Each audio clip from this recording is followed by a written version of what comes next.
On this episode of Estate Agency X, I'm interviewing Rob about a new network that he is heading up called the Leading Estate Agents of the World.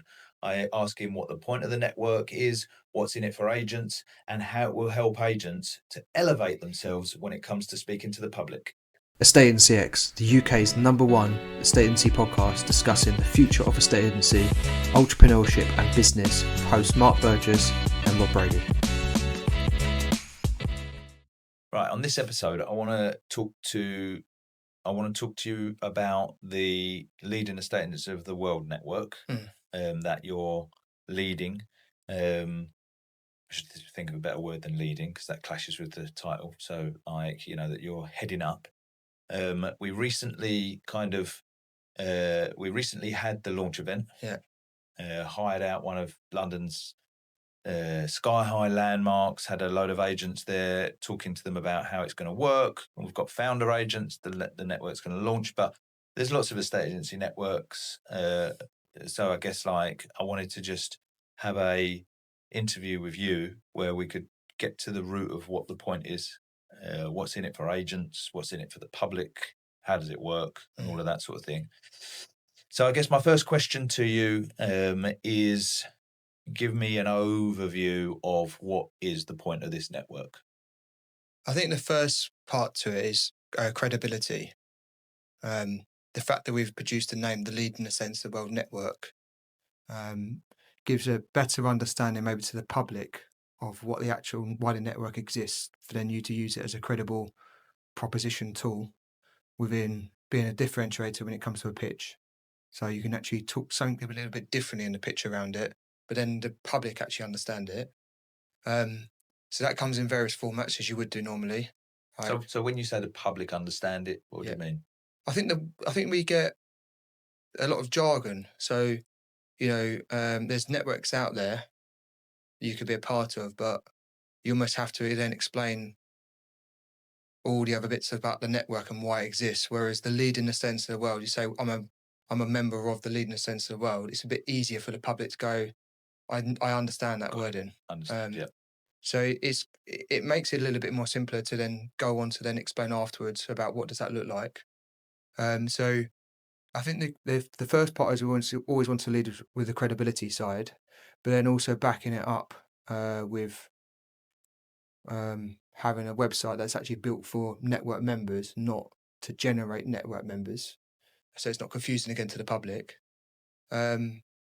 And then the second part is built on the human connectivity part of being a part of a network. So many clients we've spoken to over the years have either been a part of networks or gone to events, and have always felt a little bit lost in their own world, effectively on their own, or they don't really feel like they exist as part of that network, or they joined a network and then realise after a year it's the same people in there. So the second part is the connectivity of particular types of agents who should be joining a network, and then being able to meet up bi-monthly, online, or quarterly, or part of our events and stuff, to be in the room, as we've seen within our Accelerate program, the magic that happens just on an hour-long call, maybe with another group of agents. One says gold, it's like, wow, didn't think about doing that, and they're implementing that into their business.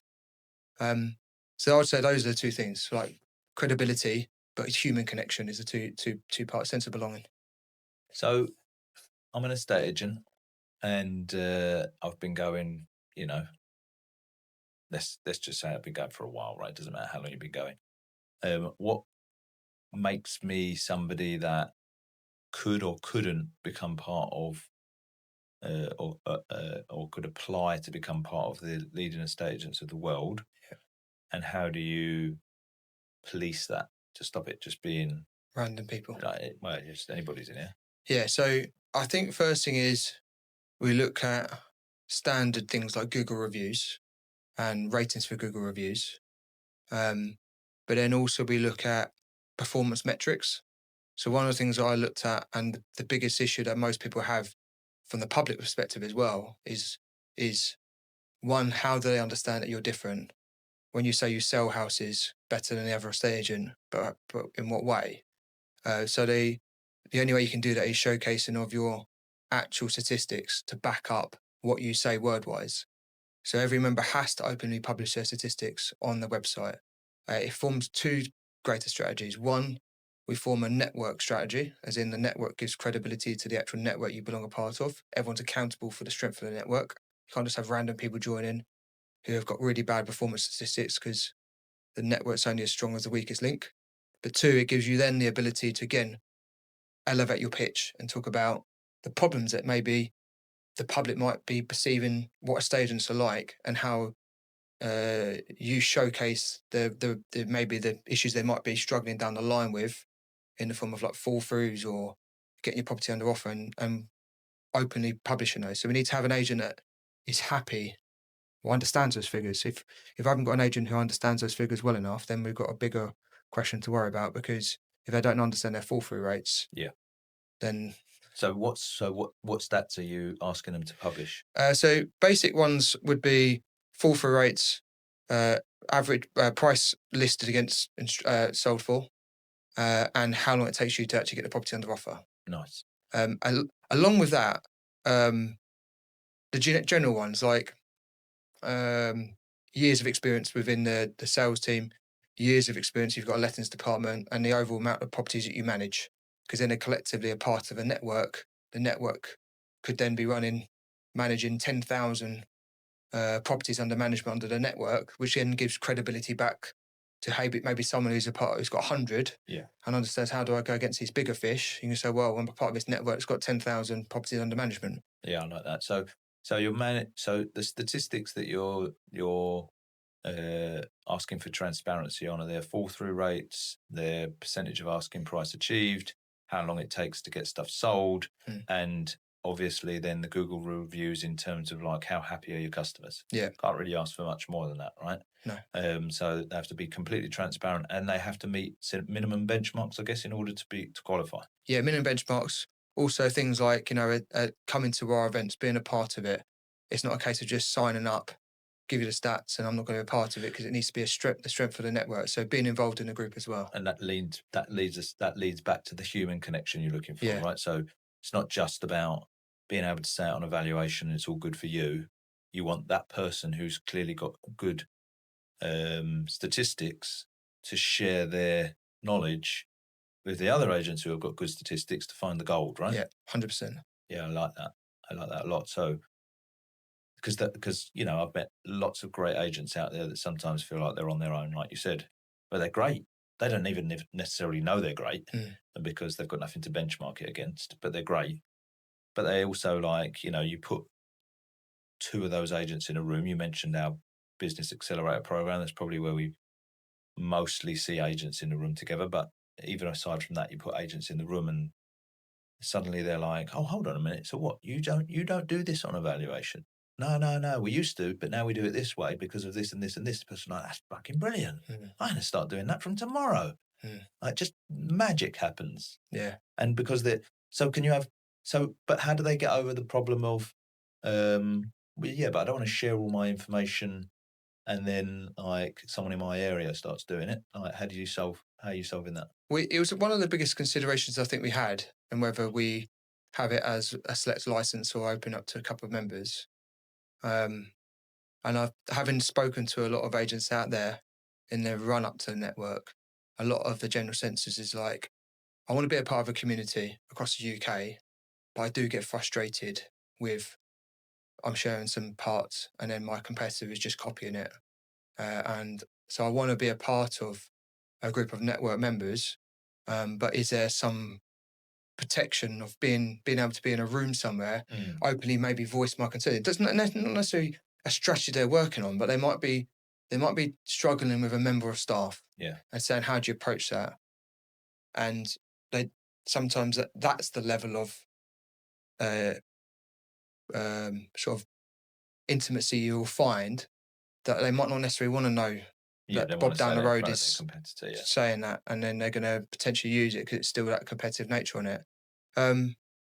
So we did like a licensed area effectively. It comes as a territory, we call it. But we were a bit more minded towards that, in the fact of, like, again, some networks are very small in their territories, so you still have that same problem because you've got some agents who are in multiple towns next door to each other.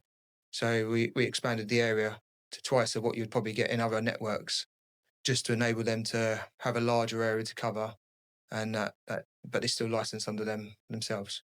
So what do I? As a member, Yep. if I apply to be part of the network and I'm successful, Yep. You know, obviously there's some fees involved and all of that sort of stuff. But what do I get as a member, other than to be able to say, well, obviously I can then say that, like, you know, I've been chosen as to represent the leading estate agents of the world in this location. Yeah. So that in itself obviously is useful. But do I get anything else that I can use in my marketing or anything else? Well, first thing is the main thing I'm really proud of is the website that we've built out, because built on the Iceberg tech stack. So some agents out there might not necessarily have yet the ability to have that, because they might not be an Iceberg client, but they have the ability to utilize some of the tech that we've built on that. So one of the things that when we were doing our research, and one of the things I felt a lot of agents I found frustrated with is the website.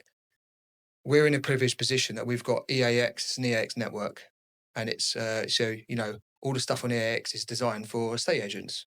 So then we have the ability to now launch the Leading Estate Agents of the World network as a public-facing website.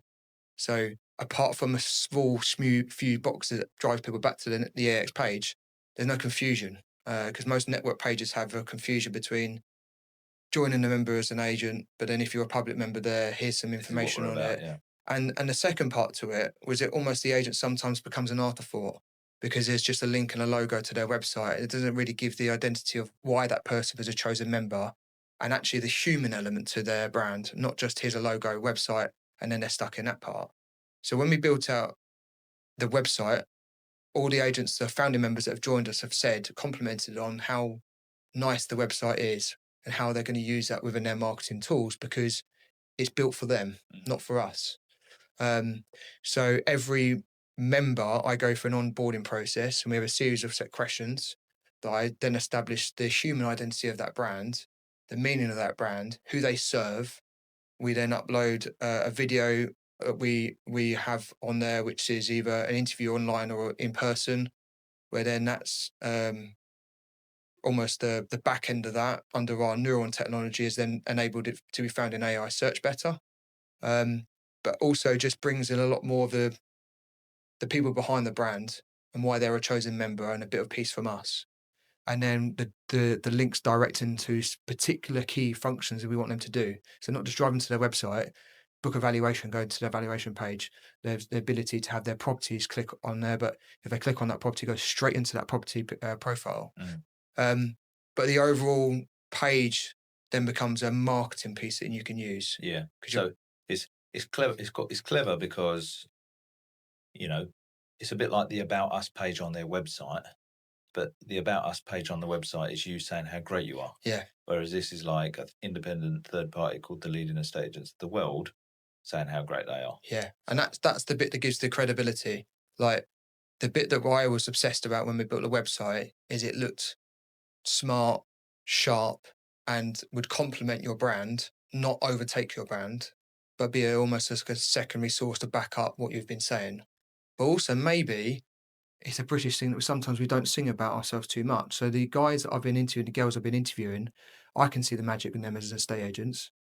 So it gives me the ability to then write pieces on them in their network page about why they're so good. Yeah. To almost elevate beyond what they probably would say about themselves. So it's kind of like PR for them. Yeah, it's 100%. I think it's a PR piece, and how we've designed it as well. When you say you do a video, like, how does that work? Can they use the video in their social media? Like, is it how does it get filmed? Yeah, so the everything that we've ever done towards this has always been a strategy or framework behind why we're doing it. So it's not things of doing random. So not just randomly done a video because just do a video on you. So the video we do is either in another podcast studio than to the EX one here. There's a series of set questions I work on, particularly interviewing them, because it's a public-facing interview, because it then becomes a part of the podcast, which we haven't spoken about, which then enables, again, those pieces either to be used in their socials, but also the wording from that interview then gets retranscribed into AI search. So that interview would take place 35, 40 minutes long. And then there's a series of set questions that we ask afterwards that they can either use in their socials, but also we're building a tool within the website to be more interactive so that people could search questions and the members answer those questions for them. Okay, that makes sense. So you mentioned there about a podcast. Yeah. It sounds like you're really creating something, like you said, powerful for the consumer. Yeah. To trust. That's a third party, and then the agents are benefiting off the back of it. Is that what you're doing with the podcast? How does that work? Same with the podcast. So every member has the ability when they join to be a part, to have their obviously their first podcast episode, but then they can either join whether that's online or in person in the podcast studio to re-engage as being the regular person on the Leading the Sense of the World podcast. Again, they can then talk about that in their pitch. Yeah. They can then reuse some of those clips of their socials. Yeah. We're then the credible backup to that because they're a part of our network. So again, we designed it with the mindset towards the podcast being in the public domain. So again, everything that I sit down with our clients and I work with the network members that are joining us at the moment. I've been sitting them down and saying to them, right, this is for the public. Got it. So 2018, we started the Estate and CX podcast. Yeah. Took us quite a while, but we've managed to get that to, it's regularly an Apple Top 100. It's the leading estate agency podcast in the world. In fact, I think for many, many times we've had that. So you're planning on doing the same thing with a public-facing podcast. 100%. Leading Estate Agents of the World is a podcast that the public listen to get their advice around things. Yeah. And then, obviously, as you said, the agents that are part of the network are then able to use that as their own PR. It's not me saying how great I am. Watch the podcast that I was on. I was invited onto the Leading Estate Agents of the World podcast, Apple Top 100 podcast, blah, blah, blah, blah, blah. Yeah. To give advice to the nation. Even down to the fine settings on when we're in the podcast, we've got two different angles we've put on specifically on the agent, the member. And I say to the editing, try and put the camera as much as you can on them. Yeah. So then they can then repurpose that stuff. And you think about 45 minutes long, the amount of footage you can get from that. And I'm guessing that the leading agents of the world will post and tag them as well. Yeah, that's the whole idea. Is like the whole front end of that is all around them, their network they're a part of. None about what you might associate with EX of being me and you, or Iceberg, or EX, or technology, or people, or accelerator programs. You won't see any of that. It'd be all around effectively clips of our members talking, advice, guidance, and a different category that we're aiming to be on the ranking on the sort of podcast to then give that credibility back. Love it. And do they have any other marketing material that they can use in their physical locations or anything like that? Yeah, like standard stuff you would find as any network. Mm-hmm. Merchandise gets sent out, stickers on their office windows. But the digital assets, because of our background, there's going to be additional prompts, AI prompts that they can use. And there's an ongoing strategy about how they talk about their network to enable them to utilize that in winning more business. So again, the focus is not just here's some stuff, it's like the evolution afterwards, and that's where that human element comes into it.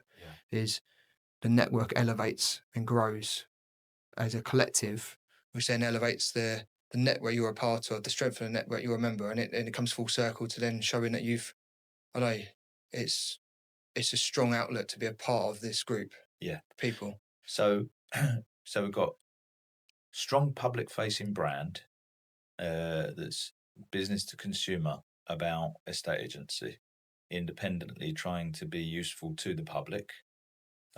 You've got transparent agents with high levels of statistics in their success and high levels of customer reviews.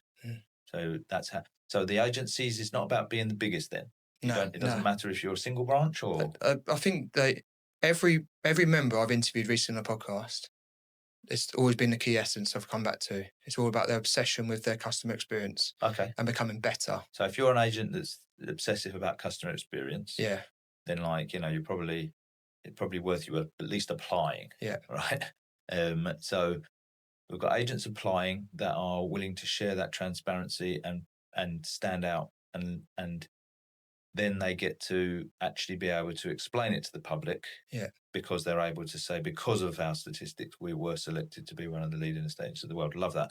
So that's their PR side of things. Yeah. And then the added element of it is the networking and collaboration. What do they get around that? I know you've said they will collaborate, but how often? What does that look like? So I think like the first bit is, again, the additional part of the podcast is that once a month you can come down and feature on that podcast. So you can meet other members online.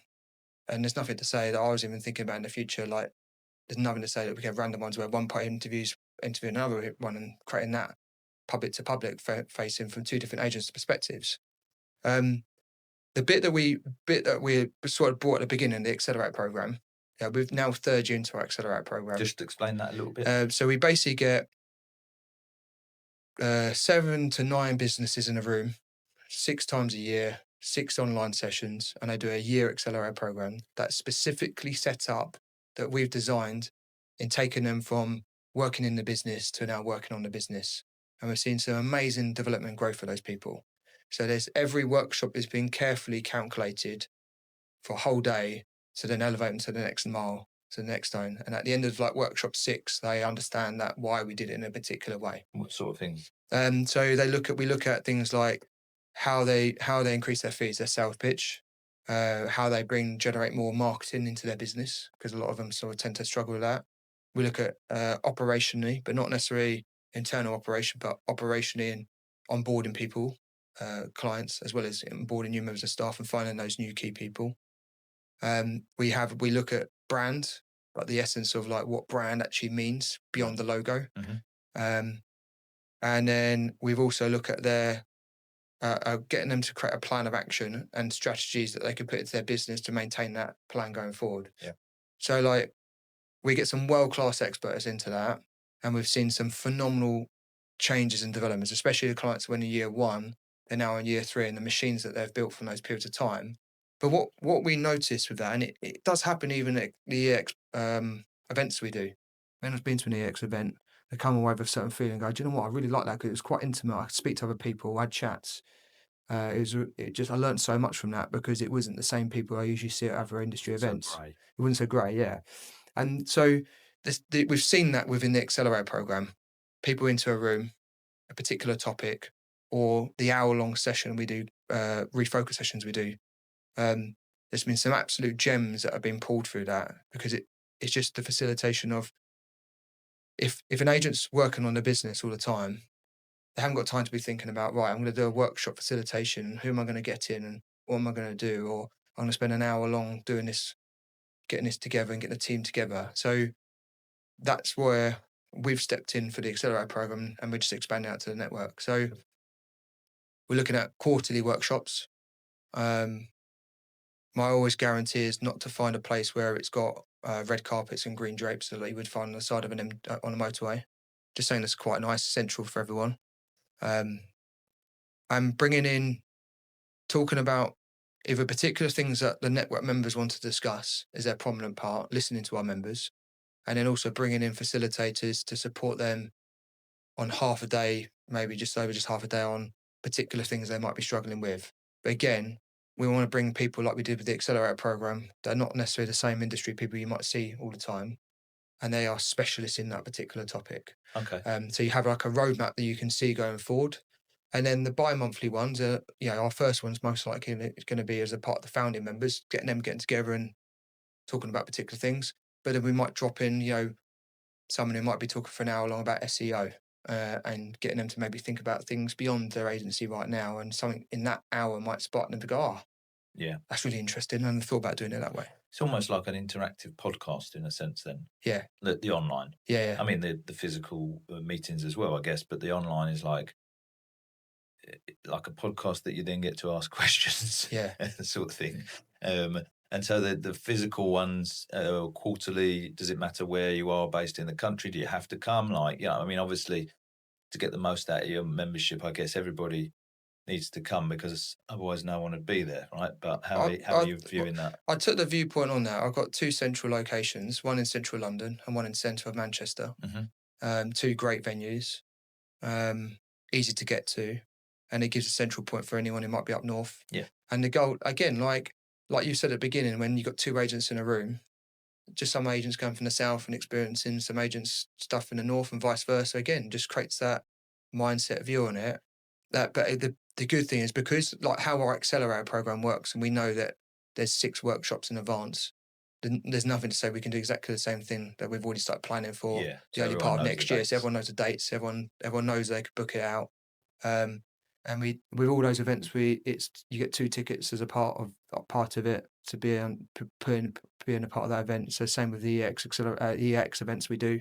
We've got EX 11 coming up in October. The big annual event. Yeah, the big annual event. I get tickets to that as well. But I think, going back to what we said at the beginning, what it takes to be a great member is having the commitment you want to develop and grow your business. Yeah. And if you're not committed to doing that, then soon enough, it's a bit like if you are listening and you've gone through like either our accelerator program, you've gone through an evolution of growth in your business, and there's a couple of straggler team members that they're always the negative Nellies in the room, or they don't want to move it. That's the bit that we want to make sure the mindset's right. So when we have those workshops, they're mastermind expansion workshops, rather than someone saying, let's do this or dream big on this, and then someone saying it won't work. Mm. What happens if I take an area? Actually, let's go the other way with it. I don't take an area. I'm quite interested, but I haven't applied. Because I guess there's no guarantee that I can take the area anyway, right? So, but I have to apply. But I haven't. But somebody else applies, and they are successful and they get the license. Is there a point where I can try and get the license off them, or is it then in their hands as to they can have it for as long as they want, or I don't know, can they be kicked out? Like, how does that work? So there's 2 things that we wanted to bring into the rules of it is memberships are they're accredited by other members to make sure that the strength of the network is there. But it comes back to the whole performance statistics and being a part of it and attending. Like, I'm here to build a network that's the lead in the sense of the world network. So I want the lead in the sense of the world a part of it. And if someone wants to join to be a part of it, just to take the membership, not come to the events, have really bad performance statistics, they can't be a part of the lead in the sense of the world network. Yeah. So there will be almost an annual review, because going back to the website, the credibility of the whole network the members are part of comes down to the results of the individuals as a collective. Yeah. So if we're on our main page saying that on average the network members are 80% fall through rate, because you've got a couple of in there that don't check that, then they can't be a part of the network because it affects everyone else. That makes sense. But if I do keep my statistics up, my Google reviews, and I stay part of the network, then it's mine, and you can't take it away from me, right? So it's not like I could dedicate all my time and effort into it, and then you just take the license off. No, I don't believe in that, because I've had all of this is expanded from previous experiences with other networks that I was either a part of or memberships, and that was the frustrating thing that I experienced, but also other agents I've spoken to experienced. And it comes back to just, I don't know, principles of doing things the right way. Not just, I don't know, he's trying to pay me a little bit more, so I'm going to give him the license instead of you. And you've built up that 3, 4, 5 year period. I know, like, obviously you're starting with the UK and you've got quite a lot of founding members now. But by the time this podcast comes out, is this all live, or do you know when it will go live if it isn't the UK based side of things? By this the podcast goes out, the website will not be finished yet. It'll just be finalising. So we've gone through interviews with all of our agents. They've got all the footage, stuff like that. It's just the final bits, really, to launch it properly. So that will launch, and then obviously the name suggests that it will go outside of the UK. Yeah. Do you have any plans around that? Yeah, so we wanted to... One of the things we talked about when we did the launch event was there's some great agents around the world, but everyone in the UK tends to look for those agents outside the world and forgetting that the gold we have in this country and the gold that we see and the awesome agents that are available out there, they just might not necessarily have the voice of a larger group. So first we wanted to start finding the great agents in the UK. Once we've got that as established network and we've got some very good agents who have already joined with that in some great locations, then we can then apply the same process to finding people, other agency groups around the world, but in the same sort of principles of that. So we've already had conversations with people who've seen the launch and said, "I'm outside the UK. What's coming forward with it?" And rather than just it's all about the actual compatibility of our viewpoints and our mission and our vision, our values, to making sure that they align with that, which I think is a key part to it. So I think from what I spoke to a lot of agents, if it sets the UK market to be up a strong market, because at the moment, there's a lot of people maybe looking to move globally. So it strengthens the value of being a part of the network here, because the referrals, you can refer to different parts of the UK, around the world, but it puts the UK back on the map as being like, here's how to do a state agency right in here, and here's our founding members. And then we want to find similar people that share that UK ideology that we've built around the world. Okay, so if an agent's listening to this and thinks to themselves like, I should apply. I mean, most people are probably, most people are a little bit, they doubt themselves a little bit, don't they? Yeah. But let's put it a different way. If you believe in good customer service, if your company truly believes in good customer service, and you should probably apply, right? What's the worst that could happen? You're not successful, or you are successful, and then you can decide, right? How would they go about making that application? What would they need to do? What's the best way of doing it? Go to estateandcx.co.uk. We've got a network page that explains everything we discussed in the podcast, some videos. On there, there's just a couple of key set questions just to confirm things, including like, where would you say you best serve in your postcode district wise? Once I receive that, then I can review the territory application. And in some cases, some agents have come forward and said, "Oh, you've got these, but actually there's a couple of more postcodes you didn't think about." We then explore if that's correct locally for them, to make sure it aligns with all the other members out there. We've already got to a position now, at some point, we've got some parts where some agents have applied and actually been secured. So we're having to sort of work out whether their area still fits within the territories. And then if they're then happy to proceed, it's just a case of getting the license agreement and then starting that onboarding process, which then involve coming out, meeting me online. We spend an hour running through some bits about them, us then crafting that PR page for them, and then going that onboarding process, and then them joining the part of the network. Love it. Anything else that you want to add to that? No, just like what you said, reinforce it. A lot of people seem to associate being the best means being the biggest.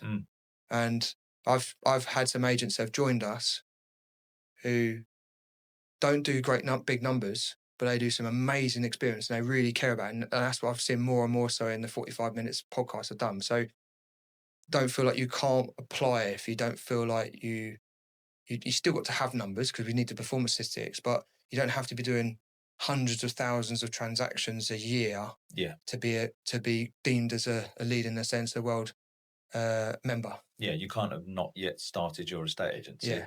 But provided you are running an estate agency and you're giving a good experience, and you can prove that, then definitely have a chat.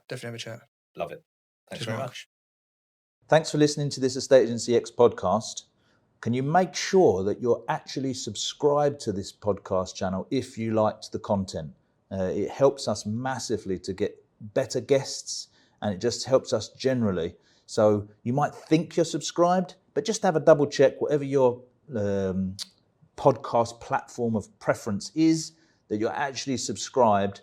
And then that way we can continue to grow the channel and get better and better guests for you.